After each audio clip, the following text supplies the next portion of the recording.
வாங்கி தின்னுங்க, சமைச்சிடாதுங்க. ஒரு நாள் எப்ப பார்த்தாலும் செல்லும் கையுமாத்தான் வாங்குங்க. உங்க அம்மா என்ன புழு புழுன்னு கிளை குழம்பிட்டு எனக்கு எங்கேயா ஒண்ணு திங்கே விடுவல, வயிற்றுலயும் பிடிக்காது. இங்க எங்கேயா அனாத ஆசிரமத்துல கொண்டு தள்ளுங்க.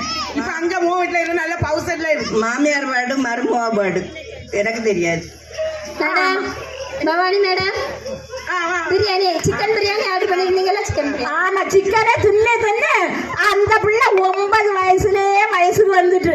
என் பிள்ளை பாரு 13 வயசு. நாங்கெல்லாம் அந்த காலத்துல 15 வயசுக்கு மேலதான் வயசுக்கு வருவோம். நீ இந்த வெள்ளைக்கோடியும் பிரியாணியும் கற்கரை முறக்கரையும் கொடுத்து 9 வயசுலயே உன் பிள்ளை வயசுக்கு வந்துட்டு. என்னன்னே தெரிந்தல்ல, எப்ப பாரு செல்லு இப்படி தான் பார்த்துட்டு இருப்போம்.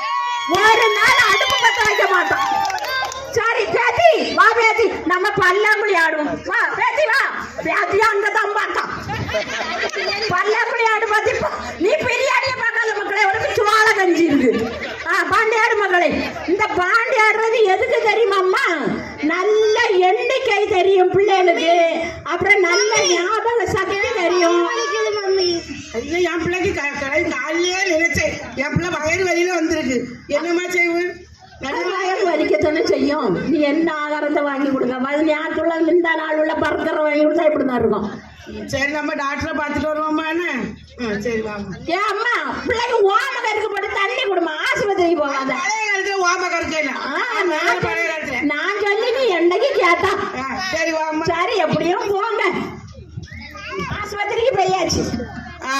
டாக்டர் என் பிள்ளைக்கு வயிறு வெளியா இருக்கு, ஸ்கூல்ல இருந்து இடையில வந்துட்டா, போய் பாருங்க. என்னமாச்சு? காலையில என்னமா சாப்பிட்ட நீ? காலையில பீட்சா சாப்பிட்டேன். பீஸா சாப்பிட்டியா? என்னம்மா நீ பீட்சா சாப்பிடுற வயசு அவனுக்கு? உன் வயசு எத்தனைம்மா? ஆஸ்பத்திரி புக்கு கொண்டாம்மா, புக்கு கொண்டா. உனக்கு 9 வயசு தான் ஆயிருக்கு. நீ என்னம்மா 9 வயசுல 14 வயசான புள்ள மாதிரி இருக்க? என்னம்மா நீங்க என்னம்மா காலையில சாப்பாடு கொடுக்குறீங்க பள்ளிக்கூடத்துக்கு போகும்போது? இப்போ பீஸா தானே. ஏம்மா, அவ்வளவு ஊட்டச்சத்து விழிப்புணர்வு எல்லாம் கொடுத்துருக்காங்க. இந்த அந்த அரசாங்கம் என்னென்ன உதவிகள் பண்ணியிருக்காங்க? என்னென்ன காலையில கோதுமை கஞ்சி கொடுத்து ஸ்கூலுக்கு அனுப்ப முடியாதா? கேப்பை போட்டு கொடுக்க முடியாதா? பழைய காலம். பழைய காலம். இப்ப பாரு பிள்ளைங்க எல்லாம் எப்படி பறந்துருக்கு. 9 வயசு பிள்ளை மாதிரியே இருக்கு. ஏம்மா, ஸ்கூலுக்கு போக முன்னாடி அம்மாட்ட என்ன வாங்கி கொடுக்கணும்? கஞ்சி வாங்கி கொடுக்கணும், ஆவியில வேக வச்ச சாப்பாடு வாங்கி கொடுக்கணும். இது என்னம்மா? நாக்க பாப்பு, நாக்க நீட்டுமா, நாக்க நீட்டு, நல்லா நீட்டுமா. சரியான சத்தே இல்லை அந்த பிள்ளைக்கு. டாக்டர்கிட்ட வர அளவில் அந்த பொம்பளை என்னம்மா வீட்டில் வந்து பிள்ளைகளை நல்லா கவனிக்கிறது கிடையாது. ஒரே சீரியல் பாய்ப்பு. அம்மா பாரு சீரியல் பார்த்தா ஸ்கூலுக்கு வந்த பிள்ளைகள் என்ன செய்வாங்க? வந்த உடனே அவங்களும் ஒரு செல்லை எடுத்து வச்சுட்டு கேம் விளையாடுவாங்க. தாய்மார் வந்த உடனே பிள்ளைங்களுக்கு கூட இருந்து அவங்களுக்கு என்ன வேணும்னு பார்த்து செஞ்சு சாப்பாடு கொடுக்கணும், விளையாடணும். எவ்வளவு விளையாட்டு இருக்குமா? சத்தான ஆகாரம் போட்டு பொங்கி கொடுக்கணும், ஆவியில வேக வச்ச சாப்பாடு சாப்பிடணும், ஊட்டச்சத்தான சாப்பாடு, முளைக்கட்டி தானியங்கள் என்னெல்லாம் சாப்பிடுவாங்க. நாங்க விழிப்புணர்வு கொடுத்துட்டு இருக்கோம்மா. இந்த குழுவுல எல்லாம் உங்களுக்கு எவ்வளவு விழிப்புணர்வு கொடுத்துட்டு இருக்கோம். இதெல்லாம் சாப்பிட மாட்டீங்களா? கேப்ப கஞ்சி குடிமா, கோதுமை கஞ்சி குடி. இந்த பர்கர் கிர்கர்லாம் சாப்பிடாத. இப்படிதான் இருப்பேன். வயிற்று வலி, வாந்தி இதெல்லாம் வரதான் செய்யும். காட்டுமா, காட்டு. மூச்சை இழுத்து விடுமா பாப்பா, மூச்சை இழுத்து விடு நல்லா.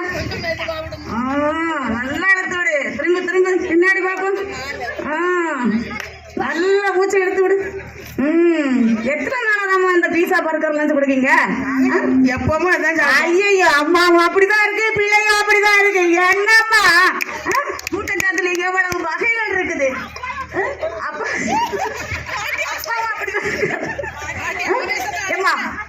ஊட்டச்சத்துல நிறைய வகைகள் இருக்கு. முளைக்கட்டிய தானியங்கள் சாப்பிடுங்க. இந்த சத்து மாவுன்னு சொல்றாங்கல்ல, அங்கன்வாடியில எல்லாம் கொடுக்குறாங்கல்ல, அதையெல்லாம் நல்ல இடியப்பம் வச்சு தேங்காய் பால் புழிஞ்சி சாப்பிடுங்க. நிறைய புரதச்சத்து இருக்குமா. நல்ல காய்கறி சாப்பிடுங்க. நல்ல காய்கறி சாப்பிடுங்க. நீங்க உடம்பு அங்க வச்சுக்கணும். அம்மா, இந்த சீரியல் பார்க்கறது, செல்லு நோண்டதெல்லாம் இருக்கக்கூடாதுமா. பிள்ளைங்களை பொறுப்பா கவனிங்க. ஸ்கூல் போயிட்டு வந்த உடனே பிள்ளைங்க கூட விளையாடுங்க. கொஞ்சம் நேரம் ஓடி பிடிச்சி விளையாடுங்க, பாண்டி ஆடுங்க, சுட்டு விளையாடுங்க. இப்படி அந்த பிள்ளைங்களை கூட வந்த உடனே சாப்பாடை கொடுத்து திருச்சி போமா, இல்ல நல்லா 50 ரூபாய் கண்ணாடி சாண்டை எடுத்துட்டு போய் அந்த கடையில ஏதாவது வாங்கி சாப்பிட்டு டியூஷனுக்கு போமான்னு சொல்லிட்டு நீங்க பாட்டுக்கு உங்க வேலையை பாக்குறீங்க. பொறுப்பு இல்லாத இருக்கிறதுனாலதான் பிள்ளைங்க இப்படி இருக்காங்க பார்த்தீங்களா?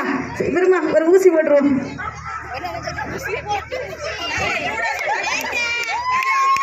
கட்டுமா கை கட்டு. வலிக்காது போட்டு போட்டு இப்படிதான் இருக்கும். இனி இந்த பர்கர் இருக்கிறதுலாம் சாப்பிடக்கூடாது, சாத்தான உணவு கொடுக்கணும். சரியா? சரி டாக்டர், நாங்க இனி பாரம்பரிய உணவு கேட்பாங்க. எங்க மாமியார் சொன்ன போல நாங்க அந்த உணவு அந்த பாரம்பரிய உணவு வாங்கி சாப்பிடுறோம். என்னப்பா? சரி.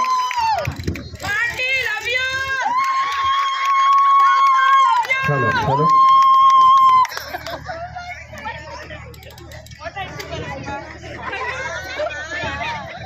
அன்றைய காலத்தில் உண்ட பாரம்பரிய உணவு உடலையும் உணர்வையும் மட்டுமல்ல ஆளுமை தன்மையையும் வளர்த்தது.